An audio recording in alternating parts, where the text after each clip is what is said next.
Hello guys. Sa mga may problema nga pala dito sa ating crankcase cover. So, maingay kasi ito guys pagka hindi nyo naayos. So, ito yung ating pinion gear na tinatawag ayun.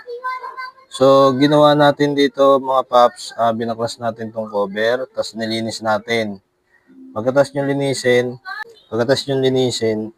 so ito yung pinaka, lalangisan nyo. Lalangisan nyo yan. Lalangisan niyo yan dyan para mag-play siya. So, papakita ko sa inyo yung play niya pagka pinapadyakan natin yung kanyang kickstart. Ayan. Ayan.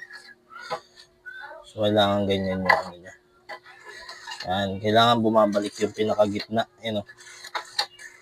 So, nilagyan na natin siya ng langis dito. Tapos dito sa kabila, nilagyan na rin natin. So, kailangan ganyan yung play niya. Pag pinapadyakan siya. So, bumabalik siya. Ayan. Kasi pag yung etong gitna, yung pinakabakal na yan, naiwan na nakataas yan. Yan, pag padyak natin, ay babalik na. Yan, pag naiwan yan na nakaganyan, tutukod yan dun sa sigunyal. So, ang ingay niyan, mga paps, pag tumukod yung gitna na yan, at naiwan yan na nakaangat. Kailangan yan, pagka padyak natin, babalik siya ng ganyan. Ayun, nakalubog siya. So, kailangan ganyan yung pinion. Saka yung gitna niya nakalubog. Pag nakaangat yan, tutukod yan dito. Sigunyal dyan. Kasi ganyan yung nangyari sa akin dati. Tumukod yan dito. Mapapansin nyo, pudpud na. So, yan yung naging problema natin. So, pagka umarangkada tayo, tutukod dito yung bakal. Lalangit-kit yan. Ang ingay niyan, mga paps.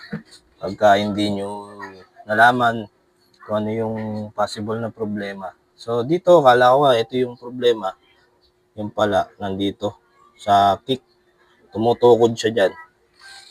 So, ito yung check natin itong ating crankcase. So, itong pinion.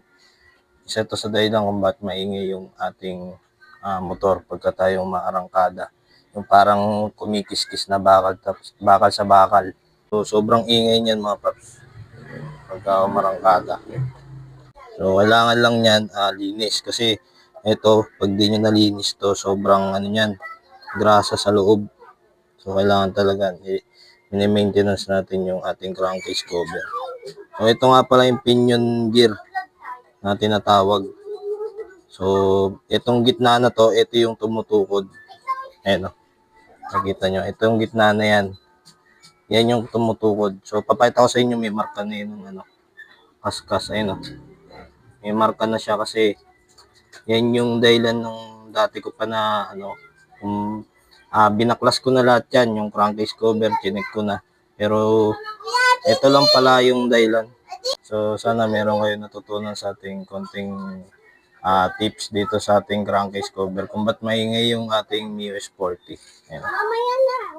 So yun lang i-check nyo mga paps.